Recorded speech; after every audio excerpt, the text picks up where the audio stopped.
The Aluminum Dagger by RAustinFreeman. The Aluminum Dagger is one of Freeman's inverted detective stories, or locked room mysteries, featuring medical forensic investigator Dr. Thorndyke. It was first published in McClure's magazine, July 1910. We feature it in MysteryStories. Henry Raleigh, illustration for The Aluminum Dagger, 1910. The urgent call, the instant peremptory summons to professional duties, an experience that appertains to the medical rather than to the legal practitioner. And I had supposed, when I abandoned the clinical side of my profession in favor of the forensic, that henceforth I should know it no more, that the interrupted meal, the broken leisure, and the jangle of the night bell were things of the past. But in practice it was otherwise.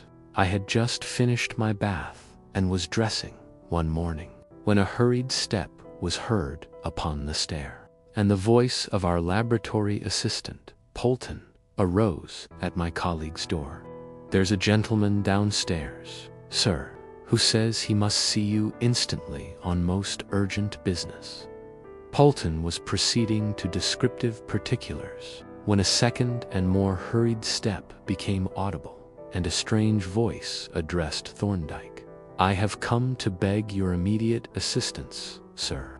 A most dreadful thing has happened. Horrible murder has been committed. Can you come with me now?" "I will be with you almost immediately," said Thorndyke.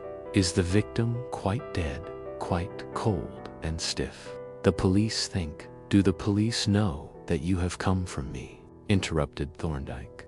"Yes. Nothing is to be done until you arrive." "Very well. I will be ready in a few minutes. And if you would wait downstairs," Sir Polton added persuasively, "I could help the doctor to get ready." Thorndyke and I clothed ourselves with a celerity known only to medical practitioners and quick-change artists, ate a hasty breakfast, and gathered the few appliances that Thorndyke usually took with him on a visit of investigation. As we entered the sitting room, our visitor, who was feverishly pacing up and down, seized his hat and preceded us to the waiting brougham. "I had better give you some account of the circumstances as we go," said our agitated friend, as the coachman drove off at a smart pace.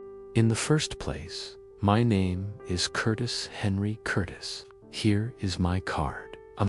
And here is another card, which I should have given you before. My solicitor, Mr. Marchmont, was with me when I made this dreadful discovery, and he sent me to you. He remained in the rooms to see that nothing is disturbed until you arrive." "That was wise of him," said Thorndyke. "But now tell us exactly what has occurred." "I will," said Mr. Curtis. "The murdered man was my brother-in-law, Alfred Hartridge, and I am sorry to say he was a bad man. It grieves me to speak of him thus, de mortuis, you know, but still, we must deal with the facts, even though they be painful. I have had a great deal of very unpleasant correspondence with him. Marchmont will tell you about that. And yesterday I left a note for him asking for an interview to settle the business, naming 8 o'clock this morning as the hour, because I had to leave town before noon. He replied, in a very singular letter, that he would see me at that hour, and Mr. Marchmont very kindly consented to accompany me. Accordingly, we went to his chambers together this morning, arriving punctually at 8 o'clock. We rang the bell several times and knocked loudly at the door.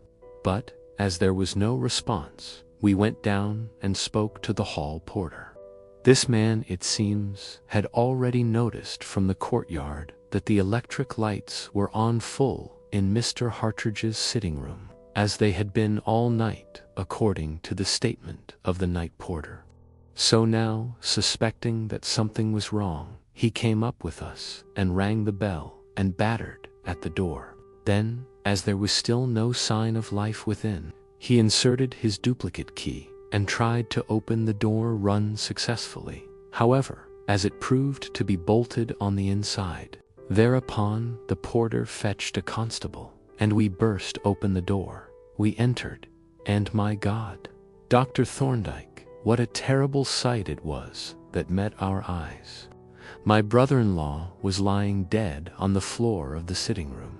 He had been stabbed to death, and the dagger had not even been withdrawn. He mopped his face with his handkerchief and was about to continue his account of the catastrophe when the carriage entered a quiet side street between Westminster and Victoria and drew up before a block of tall new red brick buildings. My brother-in-law's chambers are on the second floor, said Mr. Curtis. We can go up in the lift. In a few seconds we were discharged onto the second floor, the porter, with furtive curiosity, following us down the corridor.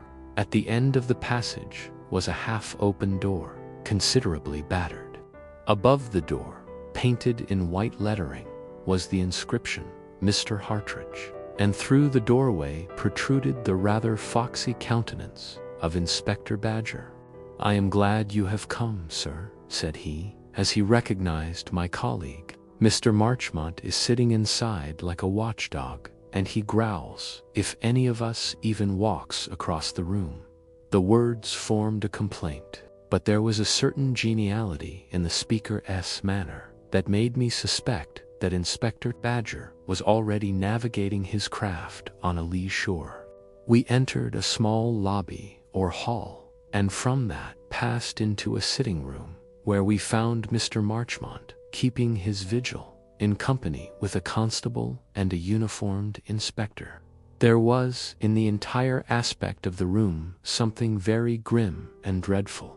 Especially impressive was the air of suspensive, ordinary, everyday life suddenly arrested, cut short in the twinkling of an eye. The electric lamps, still burning dim and red, though the summer sunshine streamed in through the windows, the half-emptied tumbler and open book by the empty chair, and above all, the awesome shape that but a few hours since had been a living man, each had its whispered message of swift and sudden disaster. This is a mysterious affair, observed Inspector Badger, breaking the silence at length, though it is clear enough up to a certain point. The body tells its own story. We stepped across and looked down at the corpse. It was that of a somewhat elderly man, and lay on an open space of floor before the fireplace, face downward, with the arms extended. The slender hilt of a dagger projected from the back below the left shoulder, with the exception of a trace of blood upon the lips. This was the only indication of the mode of death. A little distance from the body, a clocky lay on the carpet, and, glancing up at the dock on the mantelpiece, I perceived that the glass front was open. You see, pursued the inspector, noting my glance, he was standing in front of the fireplace, winding the clock. Then the murderer stole up behind him. The noise of the turning key must have covered his movements. Sand stabbed him, and you see, from the position of the dagger on the left side of the back, that the murderer must have been left-handed. That is all clear enough. What is not clear is how he got in and how he got out again. The body has not been moved, I suppose, said Thorndyke.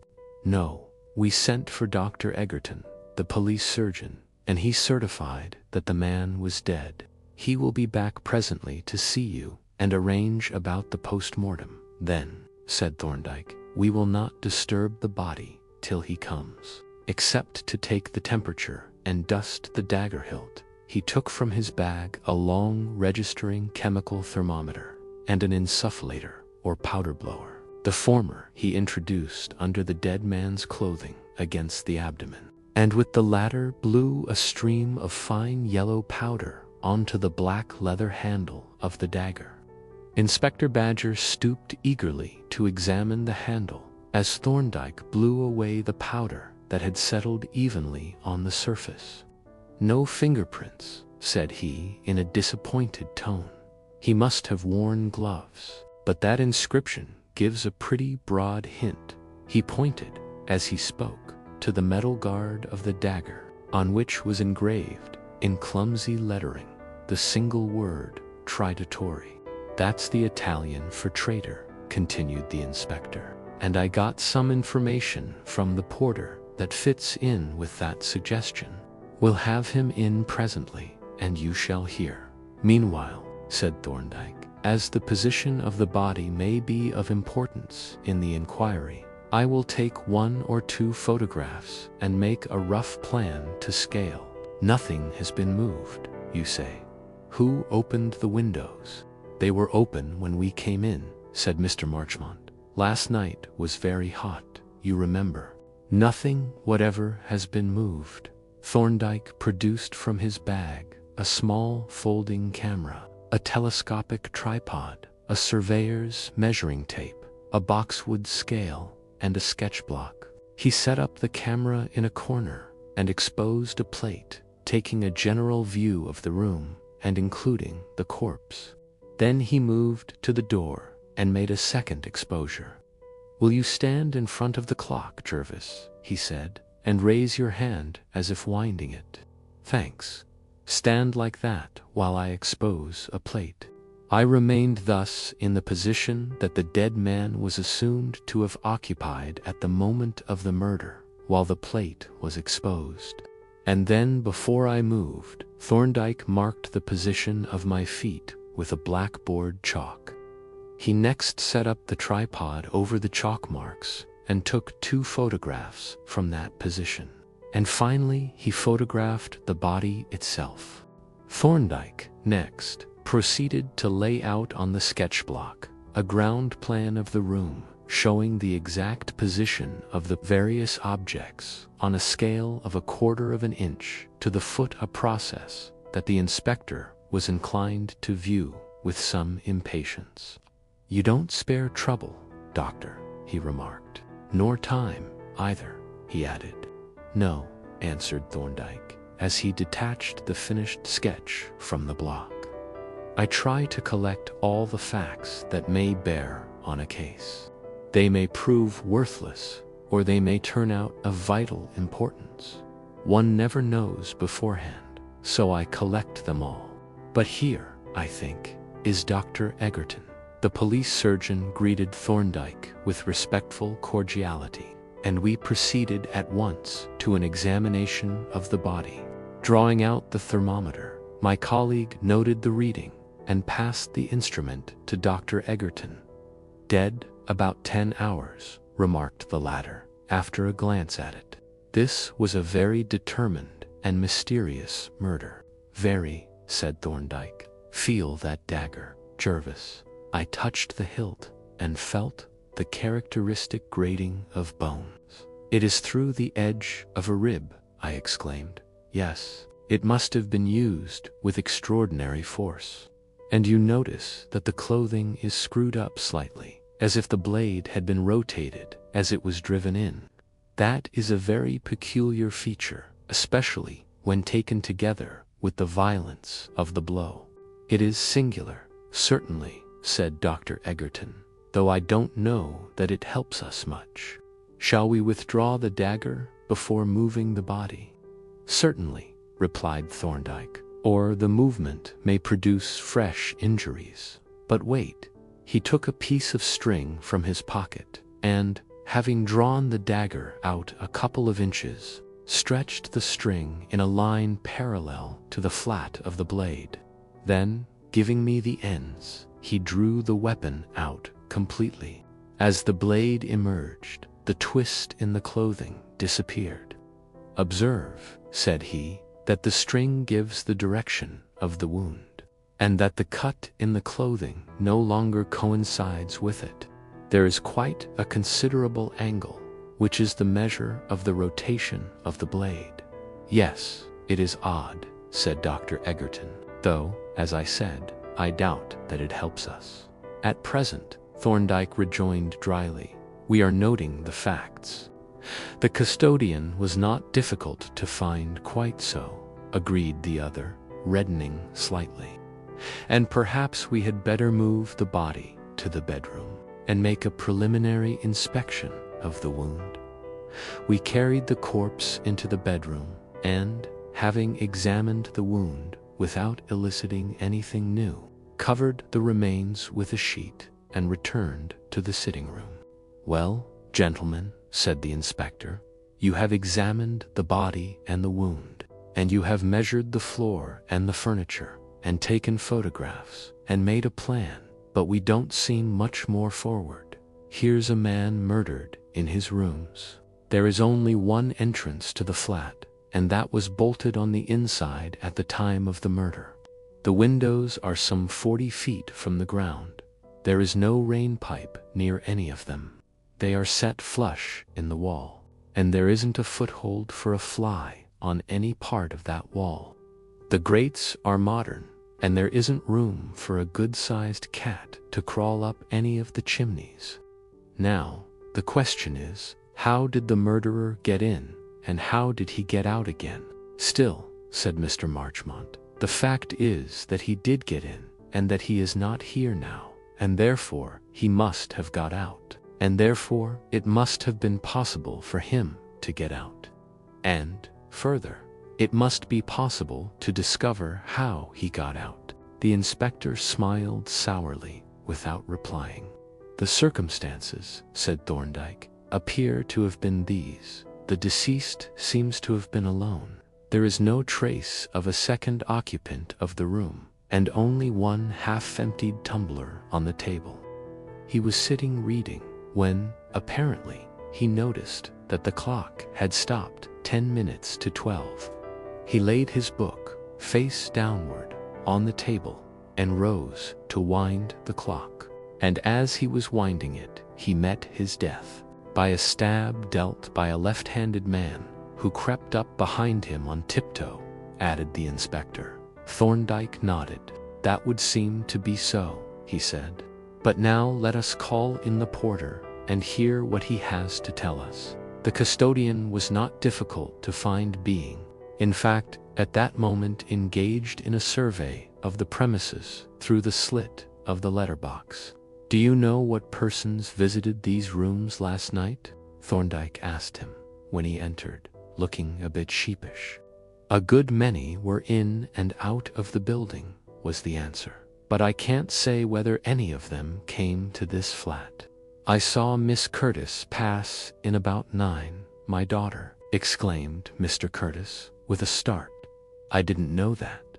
She left about 9:30, the porter added. "Do you know what she came about?" asked the inspector. "I can guess," replied Mr. Curtis. "Then don't say," interrupted Mr. Marchmont. "Answer no questions." "You're very close, Mr. Marchmont," said the inspector.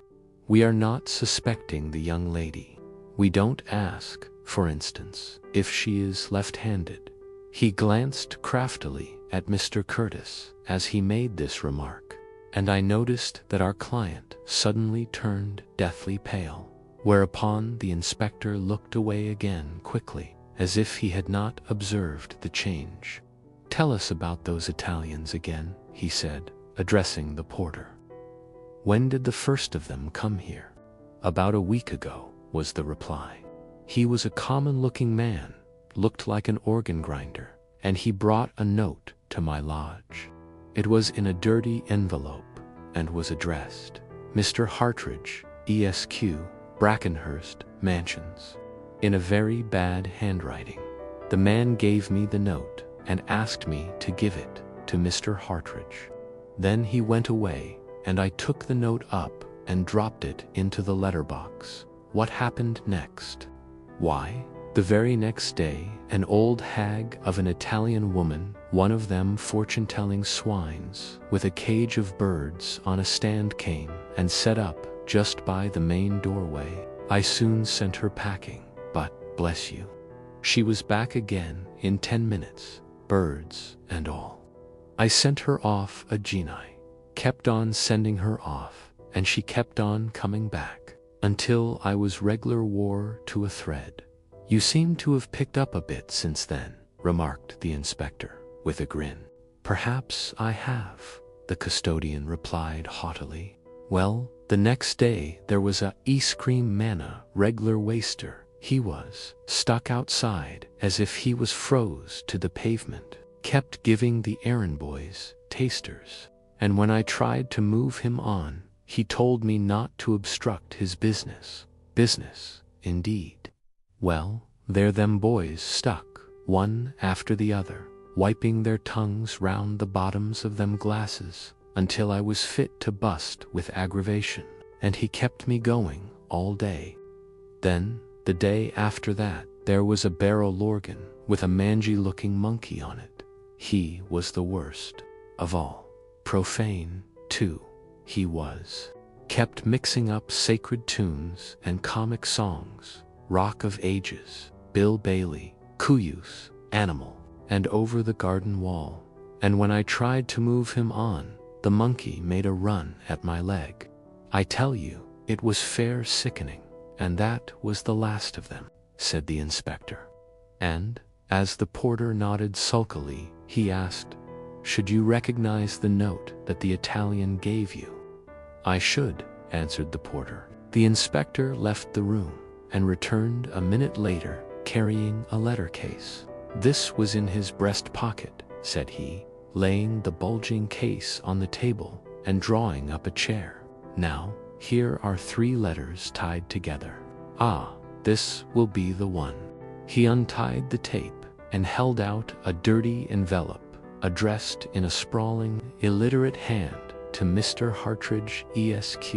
Is that the note the Italian gave you? The porter examined it critically. Yes, said he, that is the one.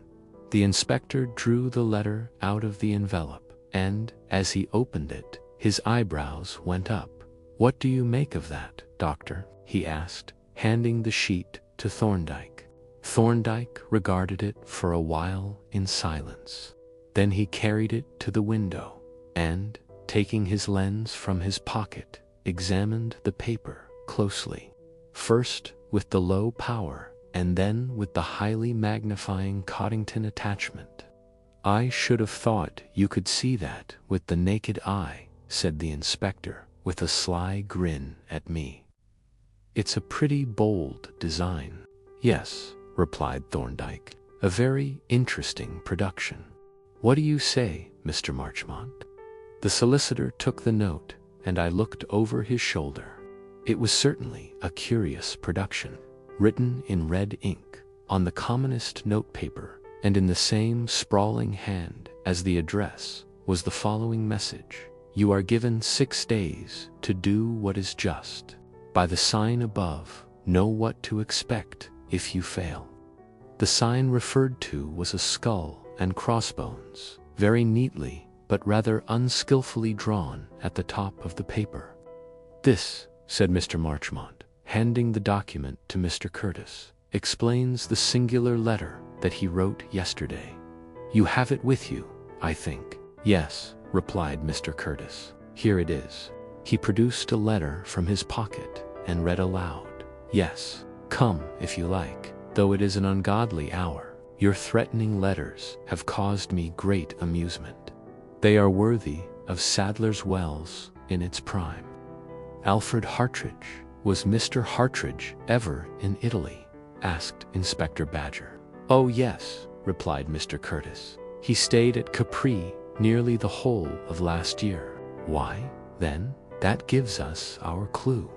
Look here. Here are these 2 other letters. EC. Postmarks Ephron Hill is EC. And just look at that. He spread out the last of the mysterious letters, and we saw that, besides the memento mori, it contained only 3 words. Beware. Remember, Capri. If you have finished, Doctor, I'll be off and have a look round Little Italy. Those 4 Italians oughtn't to be difficult to find, and we've got the porter here to identify them. Before you go, said Thorndyke, there are 2 little matters that I should like to settle. One is the dagger. It is in your pocket, I think. May I have a look at it? The inspector rather reluctantly produced the dagger and handed it to my colleague. A very singular weapon, this, said Thorndyke, regarding the dagger thoughtfully and turning it about to view its different parts, singular both in shape and material. I have never seen an aluminum hilt before, and bookbinder's morocco is a little unusual.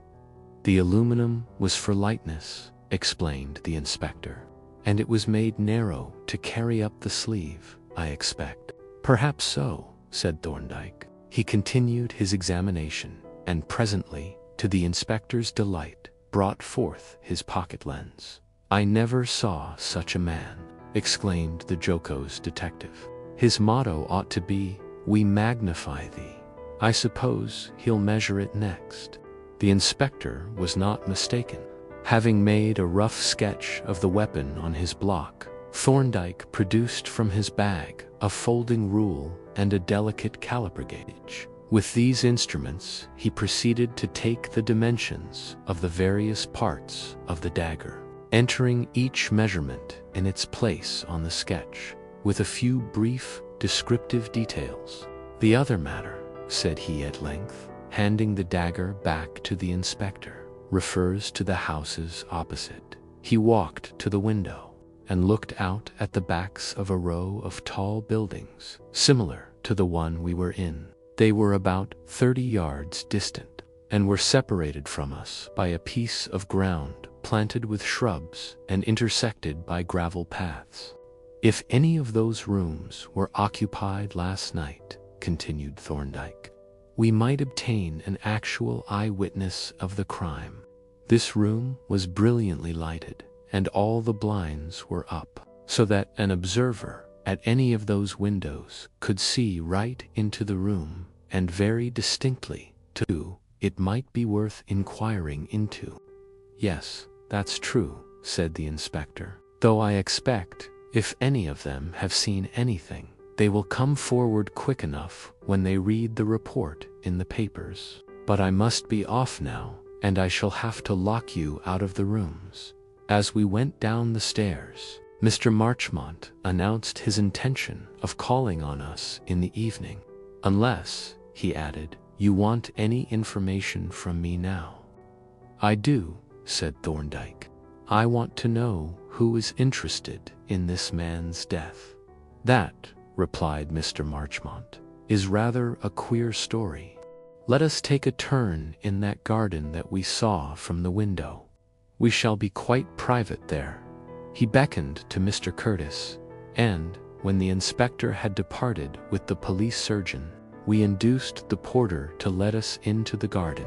"The question that you asked," Mr. Marchmont began, looking up curiously at the tall houses opposite, "is very simply answered.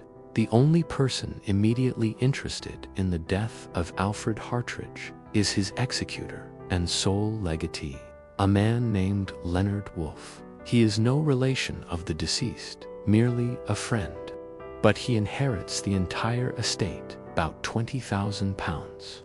The circumstances are these. Alfred Hartridge was the elder of 2 brothers, of whom the younger, Charles, died before his father, leaving a widow and 3 children. 15 years ago, the father died, leaving the whole of his property to Alfred, with the understanding that he should support his brother's family and make the children his heirs.